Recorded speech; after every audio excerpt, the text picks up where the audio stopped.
Hi investment traders, welcome back to the channel. और आज है 4 सितंबर 2025। मार्केट में क्या हुआ आज?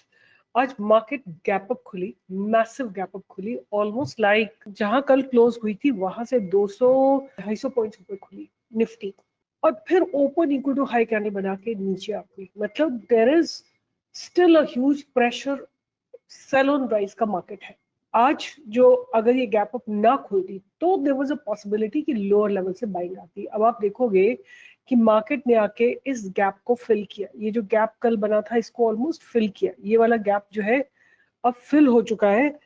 अब डिपेंड करता है ये open equal to high candle जब ब्रेक होगी तभी आपको एक फ्रेश ब्रेकआउट आता हुआ दिखाई देगा। अब ना पूरा मार्केट का एक सिस्टम बिगड़ गया है, बिल्कुल सिस्टम बिगड़ गया। व्हाई? बिकॉज अब क्या है कि ट्यूसडे को एक्सपायरी होगी। जितने भी डेवलपमेंट्स होंगे आज कल, मतलब वेंसडे थर्सडे फ्राइडे में हो जाएंगे, राइट? तो मतलब थोड़ा सा अजीब सा सिस्टम हो गया, बिकॉज नहीं तो 3 या 4 दिन मिलते थे एक्सपायरी से पहले, अच्छे खासे समझ में आता था किस तरह के डेवलपमेंट्स हो रहे हैं। अब थोड़ा सा सिस्टम जो है, व्हाट यू से, व्हाट आई वुड से कि थोड़ा सा टाइम लगेगा एडजस्ट होने में।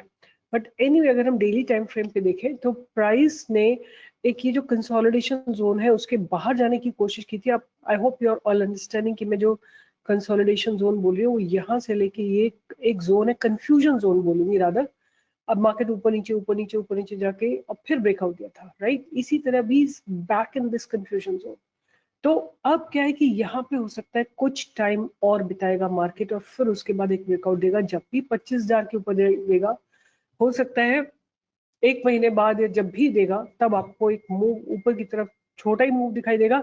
उसके बाद जो नेक्स्ट बैरियर रहेगा आपके पास वो 25,250 का रहेगा। अगर ये ब्रेक होता है तब आपको ऊपर की तरफ 25,500, 25,650 ये सारे टारगेट्स आपको आते हुए दिखाई देंगे उसके बाद। और फिर अगर ये भी ब्रेक होता है तब आपको एक पास्ट बैरियर हो सकता है टच करने जाए, almost after like 1 full year.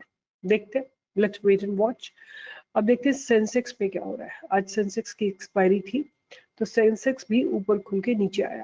और जो सबसे ज्यादा सेक्टर करेक्ट हुआ है वो है CPSC, PSU banks, energy, IT. IT has corrected quite a bit, real estate has corrected quite bit, auto, but still आप देखो ऊपर खुल के नीचे आया। और आज के दिन में आप देखेंगे कि महिंद्रा एंड महिंद्रा एक ऐसा स्टॉक था जिसने massive gap up opening the, but पूरे दिन ये हवा में ही लटका रहा। मतलब ये, बट अभी क्या है, ये गैप डेवलप हो गया। अंटिल ये गैप फिल होता है तब तक आपको वेट करना पड़ेगा।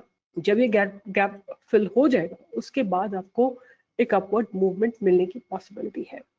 तो एनीवे आज की अगर हम बात करें तो निफ्टी में हैवी सेलिंग है। इनफैक्ट मैंने पूरा मार्केट स्कैन किया, पूरा एफएनओ का सेगमेंट स्कैन किया। कैश में फिर भी थोड़ी बाइंग है, जैसे न्यूलैंड लेबोरेटरीज है, स्टडीएम है, अपोलो माइक्रो सिस्टम है और सिरमा, इन सब में थोड़ी थोड़ी बाइंग आई है। बट ओवरऑल अगर मैं एफएनओ सेगमेंट की बात करूं तो आपको मैं दिखाती हूँ, in every single stock FNO segment में भी, सब में, almost everywhere you will see there has been a selling has been very persistent।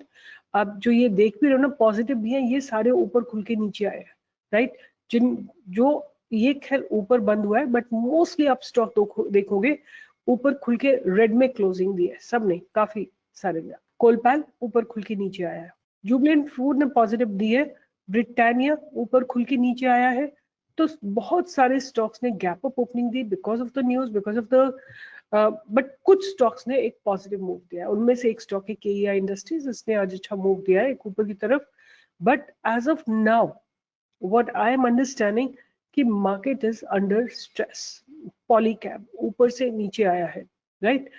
Although you see positive here that the change is positive, but overall there has been a price rejection। Dabur ऊपर से नीचे आया है, right? तो मेरे हिसाब से मुझे क्या लगता है कि market is under little stress, तो हमको थोड़ा केयरफुल रहना पड़ेगा। We should not jump to trade. एक बार क्या करते हैं, ऑप्शन चेंज को भी एनालाइज करते हैं और देखते हैं कि what is going on in the option chain. The expiry is now going to be next week. So here is the option chain in front of you. आप देखोगे कि call writers are pretty aggressive. यहाँ पे देखो आप, बड़े बड़े numbers call writers के हैं और यहाँ पे आप देखेंगे तो पुट राइटर्स जो है बहुत नेग्लिजिबल है, in fact put writers have kind of exerted. अगर मैं इसको कलेक्टिवली ऐड करती हूँ तो ये ऑलमोस्ट जीरो है, राइट। और अगर मैं इधर ऐड करती हूँ तो आप देखो 5 लाख के कॉन्ट्रैक्ट्स लिखे हुए हैं आउट ऑफ द मनी में जाके। तो मुझे लगता है कि market is under, definitely under stress, तो थोड़ा केयरफुल रहिए। अब मैं क्विकली आप लोगों से बात करती हूँ कि मेरे रडार पे क्या रहने वाला है। तो as I am always positive in the market, तो मैं ये स्टॉक आप लोगों के साथ पहले भी डिस्कस कर चुके हैं, बट आई स्टिल बिलीव कि ये आज फिर इसमें अच्छे डेवलपमेंट्स हुए हैं। आप इसको डेफिनेटली अपने रडार पे रखिए, don't let it go, because ये एक ऊपर के लिए मोमेंटम बिल्ड कर रहा है। तो एस्टेडियम को अपने रडार पे रखिए। उसके बाद जो नेक्स्ट स्टॉक है वो है तांडा प्लेटफॉर्म, जिसने काफी लॉन्ग एक कंसोलिडेशन के बाद एक ब्रेक देने की कोशिश कर रहा है ये stock.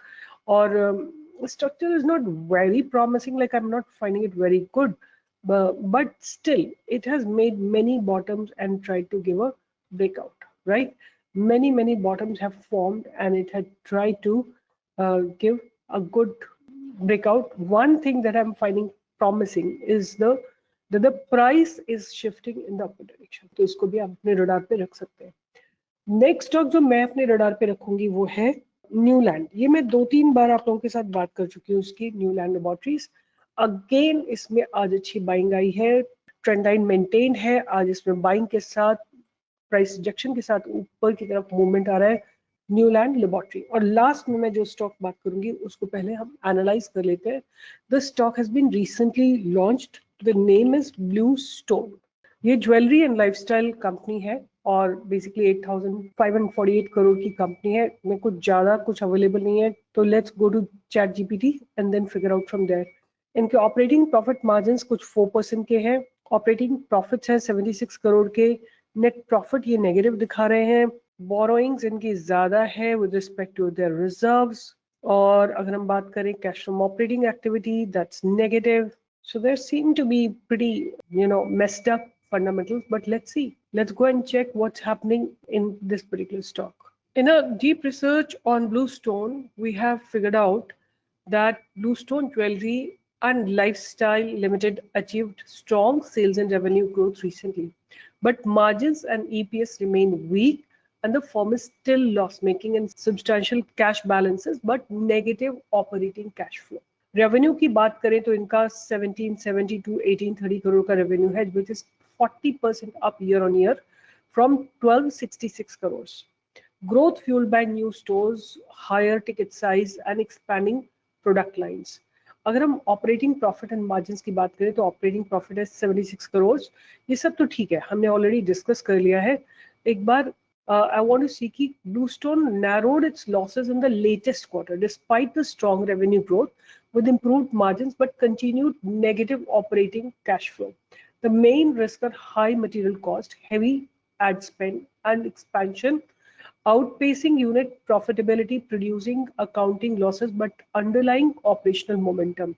Bluestone is on strong growth trajectory, but investors must monitor continued losses, cash flow. तो इसमें जो इशू है वो यही है कि आई वांट टू चेक कि इनके इनके बेसिकली ऑपरेशनल लॉसेस हो रहे हैं continuously, because it's a very heavy investment company. Because अगर आप एक स्टोर खोलते हो ब्लू स्टोन का, which is basically gold and diamond jewellery, you have to have it in a premium place, and then probably इनका ticket size बड़ा है, इतना लोग नहीं खरीद पाते हैं, जो भी इनका रीजन है, अभी they have yet to be profitable. तो what I am really checking कि इनका ग्रोथ कैसा रहा। तो अगर हम ईयर 25 के रेवेन्यू की बात करें तो it has grown by 44%, right. तो which is good, right. I want to check कि 3 साल में इनके ऑपरेटिंग प्रॉफिट मार्जिन कैसे रहे, right. Let me just get the whole data. तो अगर हम ईयर 2022 की बात करें तो इनके ऑपरेटिंग प्रॉफिट मार्जिन वर नेगेटिव, 23 में पॉजिटिव हुए, 24 में और पॉजिटिव हुए। और अगर हम बात करते हैं year Q1 of 25, margin rose to 11.3। तो आप देखो पहले नेगेटिव, फिर स्लाइड पॉजिटिव, फिर स्लाइड पॉजिटिव, एंड फिर और ग्रो करें, मतलब 4 to 7 to 11। So there operating profit margin are growing. Anyway, ये तो फंडामेंटल्स है। एक बार चेक करते हैं कि what exactly happening in the price. तो द थिंग इज कि बहुत ज्यादा डेटा अवेलेबल नहीं है, बट येट ये रिसेंटली लॉन्च हुआ है, this particular company has been recently launched and देखो 2 दिन इसमें कंटिन्यूसली बहुत अच्छे वॉल्यूम्स आए, फिर उसके बाद people have booked their profit, it has come down and again it's kind of getting ready to move in the upper direction. तो but the thing is कि जो इसके initial investors है Blue Stone Jewelry के, they are still holding the positions. It's only the retails which are exiting the stock. देखो fundamentals improve हो रहे हैं but cash from operating activities negative, right, which is a big concern, right? तो आपको जो भी करना है बहुत सोच समझ के करना है, बट ओवरऑल प्राइस स्ट्रक्चर मुझे अच्छा लग रहा है, बट एक ही इशू है इसका कि इनका कैश फ्रॉम ऑपरेटिंग एक्टिविटी अभी भी नेगेटिव है। और बट जो ऑपरेटिंग प्रॉफिट मार्जिन है लगातार ग्रो हो रहे हैं। 4 साल में इन्होंने -5 से 4, 4 to 7, 7 to 11 हर साल इन्होंने अपने ऑपरेटिंग प्रॉफिट मार्जिन को ग्रो करा है। व्हाट आई एम अंडरस्टैंडिंग कि अगर ये कंपनी अपने जितने भी स्टोर्स ओपन इनको करने कर चुके, उसके बाद क्या होगा कि इनका फोकस केवल एडवर्टाइजिंग और सेल्स पे आ जाएगा and then in that case this company will give good profits. Right now क्या है कि जो मनी है ना, it's getting a lot invested because they opening new stores. तो थोड़ा ध्यान से ट्रेड करिए, छोटी क्वांटिटी लीजिए, आपको कहीं करेक्शन मिलता है छोटे और लीजिए, क्योंकि जब ये स्टेबलाइज हो जाएगा इनका जो प्रोसीजर है of opening new showrooms, then you will see a huge growth coming in the stock. So that was my final stock, Bluestone. पहले था STDM, Tanla, Newland Laboratories, और last में है Bluestone. So keep it on radar and keep learning about stock market. The whole idea is to make you understand the various aspects of stock market. But at the same time, I also want you people to know that my objective is not to earn from advisory. My objective is to make you learn from my understanding of stock market. So remain connected, like, share, and subscribe, and do write a comment. I definitely read them. All the best, and see you in the live market tomorrow. On coming Sunday, 4 to 6:30, I'm conducting a workshop where we'll be teaching you how to filter out breakout stocks. So do join me. I'll be waiting for you on Sunday, and let's learn together.